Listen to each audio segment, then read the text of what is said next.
एक छोटंसं साधंसं पण अत्यंत सुंदर फूल जे रात्रीच्या शांततेत उमलतं आणि जीवनाचा खोल अर्थ शिकवून जातं. परिजातकाचं वैशिष्ट्य म्हणजे ते रात्री उमलतं, अगदी रात्रीच्या नीरव शांततेत.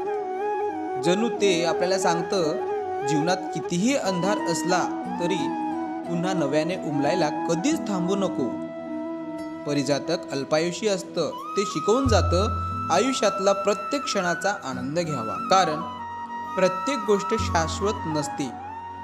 रात्री उमलून पहाटे स्वतःहून झाडावरून खाली पडतं. जणू ते सांगतं, त्याग हा जीवनाचा अविभाज्य भाग आहे आणि प्रत्येकाला तो कधीतरी करावाच लागतो. ते शिकवून जातं की आपण किती काळ जगलो हे महत्त्वाचं नाही, पण त्या काळात आपण इतरांना किती आनंद आणि सौंदर्य आणि सुगंध दिला हेच खरं महत्त्वाचं आहे.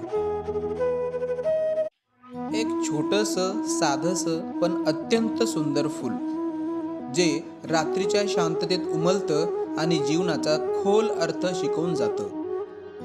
परिजातकाचं वैशिष्ट्य म्हणजे ते रात्री उमलतं, अगदी रात्रीच्या नीरव शांततेत. जणू ते आपल्याला सांगतं, जीवनात कितीही अंधार असला तरी पुन्हा नव्याने उमलायला कधीच थांबू नको.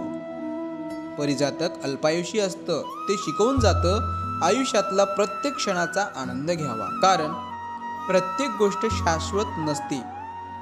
रात्री उमलून पहाटे स्वतःहून झाडावरून खाली पडतं. जणू ते सांगतं, त्याग हा जीवनाचा अविभाज्य भाग आहे आणि प्रत्येकाला तो कधीतरी करावाच लागतो. ते शिकवून जातं की आपण किती काळ जगलो हे महत्त्वाचं नाही, पण त्या काळात आपण इतरांना किती आनंद आणि सौंदर्य आणि सुगंध दिला हेच खरं महत्त्वाचं आहे. एक छोटंसं साधंसं पण अत्यंत सुंदर फूल जे रात्रीच्या शांततेत उमलतं आणि जीवनाचा खोल अर्थ शिकवून जातं. परिजातकाचं वैशिष्ट्य म्हणजे ते रात्री उमलतं, अगदी रात्रीच्या नीरव शांततेत. जणू ते आपल्याला सांगतं, जीवनात कितीही अंधार असला तरी पुन्हा नव्याने उमलायला कधीच थांबू नको.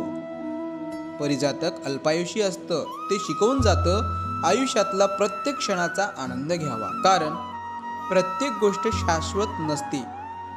रात्री उमलून पहाटे स्वतःहून झाडावरून खाली पडतं. जणू ते सांगतं, त्याग हा जीवनाचा अविभाज्य भाग आहे आणि प्रत्येकाला तो कधीतरी करावाच लागतो. ते शिकवून जातं की आपण किती काळ जगलो